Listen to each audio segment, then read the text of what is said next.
नमस्कार दोस्तों, स्वागत है आपका अपने YouTube चैनल जिसका नाम है the academic root. My name is Abhishek Singh and I am currently a PhD research scholar in department of African studies, university of Delhi. So आज जो हम नोटिफिकेशन लेकर आए हैं वो एडॉक पैनल से रिलेटेड है और ये आप देख सकते हैं जैसे कि पॉलिटिकल साइंस डिपार्टमेंट का ये नोटिस है, ये वहाँ से आया है।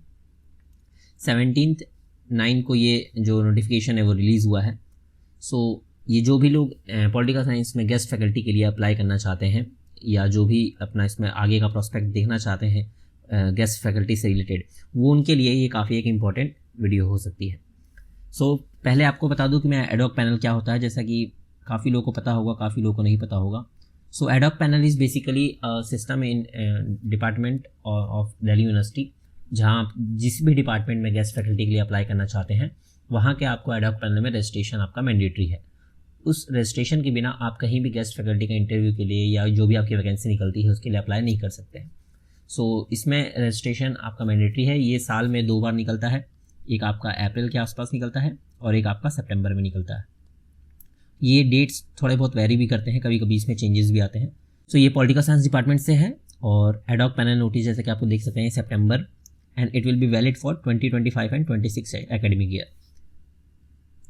ये जो नोटिस है इसमें अगर हम देखा जाए स्टार्टिंग से अगर हम देखें सो इसमें यही बताया गया है कि इसमें जो एडॉक पैनल आपका जो अप्रैल में निकला था उनमें जिनका भी नाम है उनको अप्लाई करने की फ्रेश ज़रूरत नहीं है unless they wish to update their academic information. तो इसमें 2 फॉर्म के लिंक दिए हुए हैं। फर्स्ट फॉर्म न्यू एप्लीकेंट्स के लिए है और जो सेकेंड फॉर्म है वो जो ऑलरेडी एम्पैनल्ड है और अगर उनको अपना कोई इन्फॉर्मेशन अपडेट करना है तो उनके लिए है।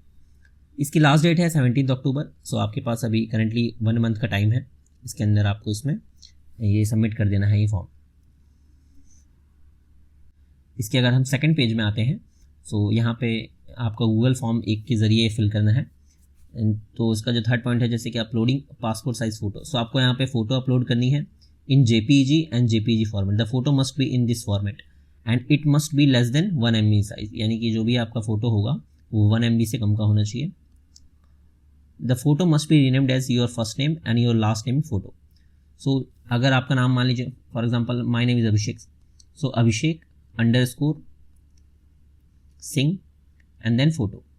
सो इस फॉर्मेट में आपको जो आपकी जो फ़ोटो है उसको रीनेम करके इस फाइल फॉर्मेट में आपको वहाँ पे सबमिट करना है। द रेलेवेंट डॉक्यूमेंट्स, इसमें कौन कौन से डॉक्यूमेंट्स लग रहे हैं, आपका डेट ऑफ बर्थ का जो सर्टिफिकेट है वो, यानी कि आपकी 10th की मार्कशीट, देन आपकी मार्कशीट ग्रेजुएशन एंड ग्रेजुएशन की जो आपकी मार्कशीट होगी और degree, and then post graduation की डिग्री एंड मार्कशीट। अगर आपका MPhil है तो MPhil, PhD है तो PhD और नेट सर्टिफिकेट तो लगेगा ही, और कैटेगरी सर्टिफिकेट। सो ये सब जो भी आपके डॉक्यूमेंट्स हैं उनको एक सिंगल फाइल में एक PDF बना के अटैच करना है और ये जो ऑर्डर होगा ये फाइल का वो इस ऑर्डर में इसको वहाँ पे प्लेस करना है। पहले आपकी 10th की मार्कशीट आएगी, फिर आपका ग्रेजुएशन, फिर PG की marksheet and degree, and then आपका नेट कैटेगरी सर्टिफिकेट।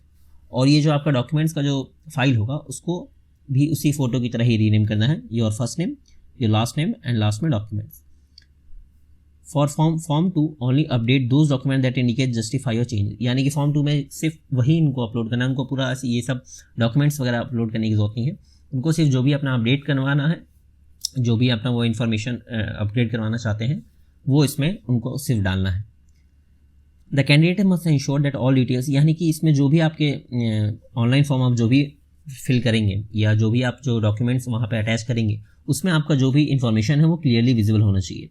कभी कभार क्या होता है कि इतने सारे जो एप्लीकेंट्स जो भी फॉर्म भरते हैं, जो भी PDF वगैरह बना के डालते हैं, तो आपकी जो इन्फॉर्मेशन है वो क्लियरली विजिबल नहीं होती है। तो उस कारण क्या होता है कि वो डिपार्टमेंट उसको रिजेक्ट भी कर देता है। बट इसमें घबराने की कोई बात नहीं है।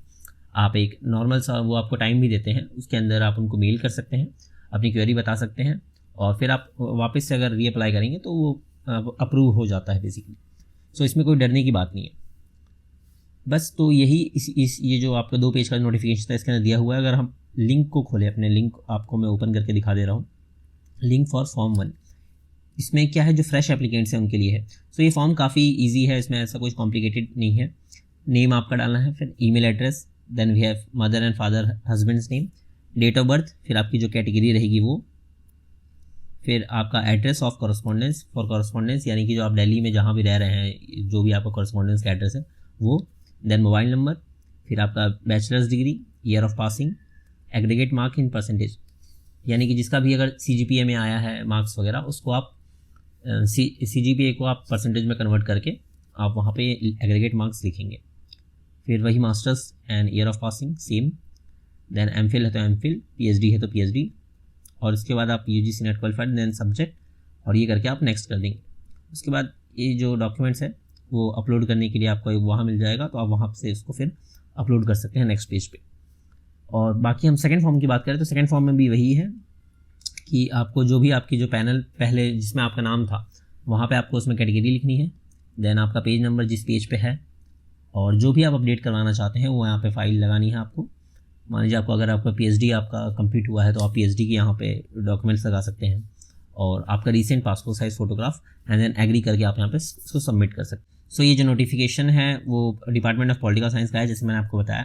और अभी आगे भी और भी डिपार्टमेंट्स अगर कोई अपने नोटिफिकेशन निकालते हैं ऐसा एडॉक पैनल का, सो आपको यहाँ पे अपडेट मिल जाएगा इसका इस चैनल पे। आने वाले कुछ टाइम में मैं आपके जो रिसर्च प्रपोजल से रिलेटेड है वीडियोस हैं वो अपलोड करने वाला हूँ, कि like how to make research proposal, और कैसे आप अपने एक अच्छा बेहतर एक रिसर्च प्रपोजल बनाएं जिसमें आपके DU में जो एडमिशन के चांसेस हैं वो बढ़ जाए, और आप किस फॉर्मेट में आपको DU जो है वो किस फॉर्मेट में रिसर्च प्रपोजल एक्सेप्ट करता है और उसके क्या क्या क्राइटेरियाज़ हैं। सो नेक्स्ट वीडियोस में यही सब हम डिस्कस करेंगे, और इसको शेयर कीजिए इस वीडियो को भी और ये चैनल को भी, और सब्सक्राइब कर लीजिए अगर आप PhD से रिलेटेड या असिस्टेंट प्रोफेसर से रिलेटेड कोई भी जानकारी चाहते हैं तो।